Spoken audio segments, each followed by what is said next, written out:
में आपका स्वागत है। यदि आपने मेरे इस चैनल को अभी तक सब्सक्राइब नहीं किया तो सबसे पहले आप मेरे इस चैनल को सब्सक्राइब करें ताकि मेरे लेटेस्ट वीडियो स्टूडेंट्स टाइम पर आपको मिलते रहें। स्टूडेंट्स, इस वीडियो में हम शशि देशपांडे जी के द्वारा जो लिखा गया नोवेल है दैट लॉन्ग साइलेंस, उसके बारे में डिस्कस करने जा रहे हैं।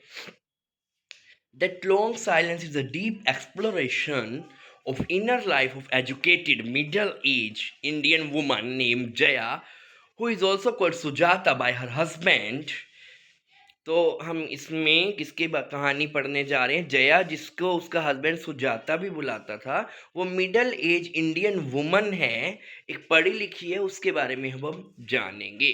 The crisis and setting the novel begin with Jaya husband. जो नोवेल की शुरुआत होती है जया के पति मोहन से होती है। Is investigated for professional misconduct, उसे इन्वेस्टिगेट किया गया, उसके बारे में पूछताछ की गई कि उसने प्रोफेशनली मिसकंडक्ट किया है एंड पॉसिबल करप्शन, और वो करप्शन के मामले में भी फंस गए था। To avoid public scrutiny they are forced to leave their comfortable life.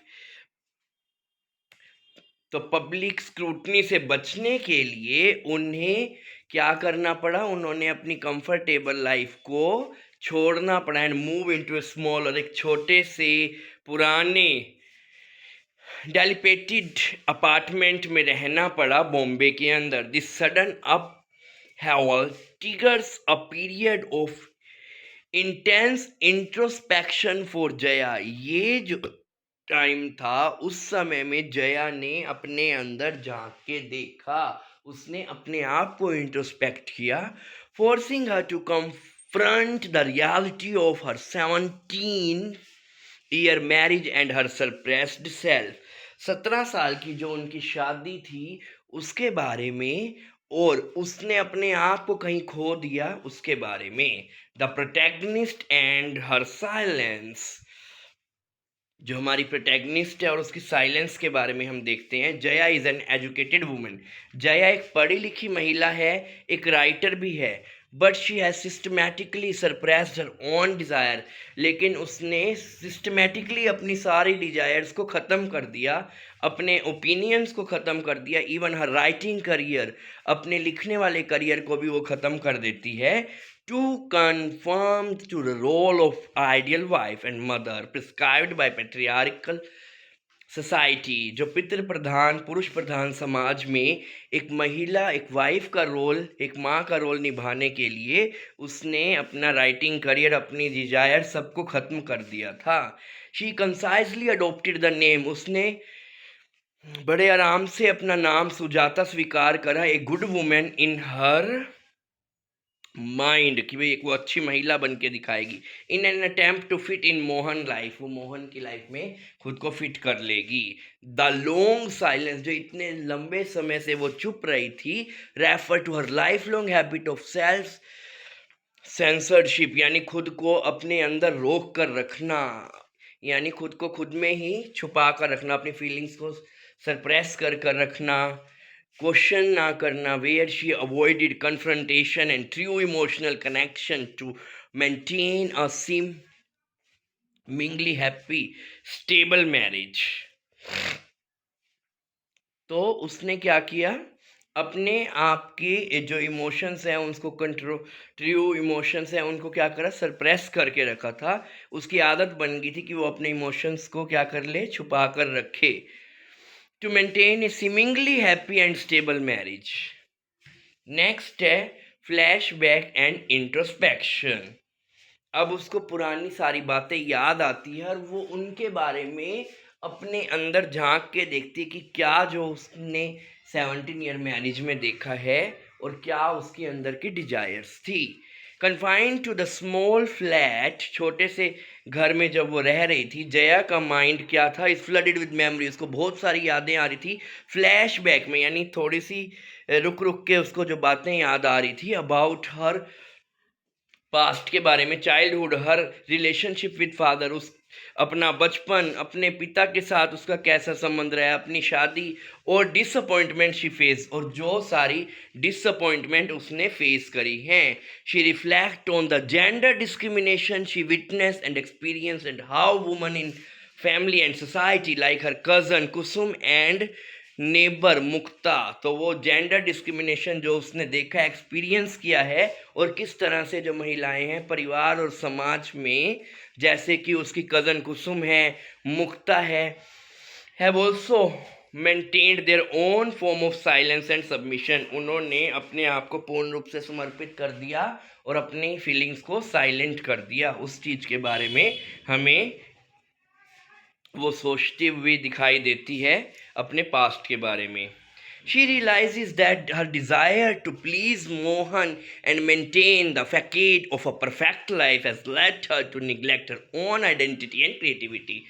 वो रियलाइज करती है ये बात कि मोहन को खुश करने के लिए and maintain the facade of perfect life, और अपने लाइफ को परफेक्टली दिखाने के लिए, हैप्पी मैरिड लाइफ दिखाने के लिए, शी हैज़ निग्लेक्टेड हर, उसने अपनी पहचान और अपनी क्रिएटिविटी, अपनी रचनात्मकता खत्म कर दी है। The journey to self discovery, उसके बाद उसकी खुद की डिस्कवरी की जर्नी स्टार्ट होती है।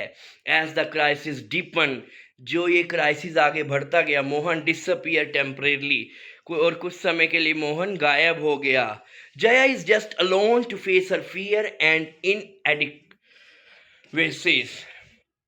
जया अपने डर को फेस करती है अकेले ही। She realises she has become dependent and incapable of independent decision making. वो ये बात रियलाइज करती है कि वो पूरी तरह से निर्भर हो गई है और इंडिपेंडेंटली कोई भी डिसीजन अपने हस्बैंड के बिना नहीं ले पा रही थी। The traumatic time is a catalyst for change, ये जो ट्रोमा वाला समय था वो चेंज के लिए कैटलिस्ट का काम करता है। She slowly begin to reassess her life, वो अपनी लाइफ को दोबारा से रीअसेस करती है। Her choice and life she and her husband have lived. The novel chronicles her journey from beginning a submissive wife to realization the importance of her own voice and self-worth। Novel के अंदर हम आगे देखते हैं कि वो किस तरह से अपने आप को एक सबमिसिव वाइफ के रूप में देखती है और बाद में उसको रियलाइज होता है कि क्या इम्पोर्टेंस है उसकी खुद की आवाज़ की और सेल्फ वर्थ की। Conclusion, by the end of the novel Jaya resolve to break that long silence. अंत में हम नोवेल के देखते हैं कि जो जया है उस इतने समय की चुप्पी को हमेशा के लिए तोड़ देती है। She stop hiding behind the persona of Sujata and embrace her true self Jaya. वो जो अपने पर्सोना उसका था सुजाता को छोड़कर वो अपने ट्रू सेल्फ को एम्ब्रेस कर पाती है। The closing chapter suggest that she has finally begin to write with honesty and truth.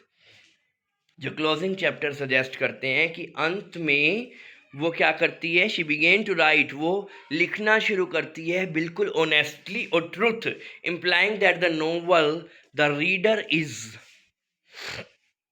Holding might be the product of her breaking the silence. जो भी वो लिख रही थी वो क्या प्रोडक्ट था कि वो साइलेंस को तोड़ दी, जो चुप्पी इतने समय से उसके पास उसने धारण कर रखी थी। The focus is not on a perfect resolution with Mohan, focus इस बात पे नहीं था कि वो मोहन से परफेक्टली रेजोल्यूशन कोई मिले, बट इस चीज़ पे था जया पर्सनल सेल्फ एक्चुअलाइजेशन, वो अपने आप को जया पहचाने, अपनी पहचान बनाए and her decision to define her own life and identity.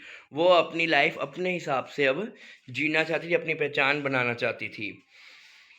The novel is considered a powerful feminist text, इस नोवेल को एक फेमिनिस्ट टेक्स्ट माना जाता है powerfully, that critique the restriction placed on women in Indian society and explore the difficulty of achieving individual fulfillment with the confined traditional marriage। तो जो restriction एक महिलाओं पर भारतीय समाज में किया जाता है उसके बारे में ये है। एंड एक्सप्लोर द डिफ़िकल्टी, और डिफ़िकल्टी होती है अपनी इंडिविजुअल फुलफिलमेंट हम कैसे करें एक ट्रेडिशनल इंडियन मैरिज में रहकर।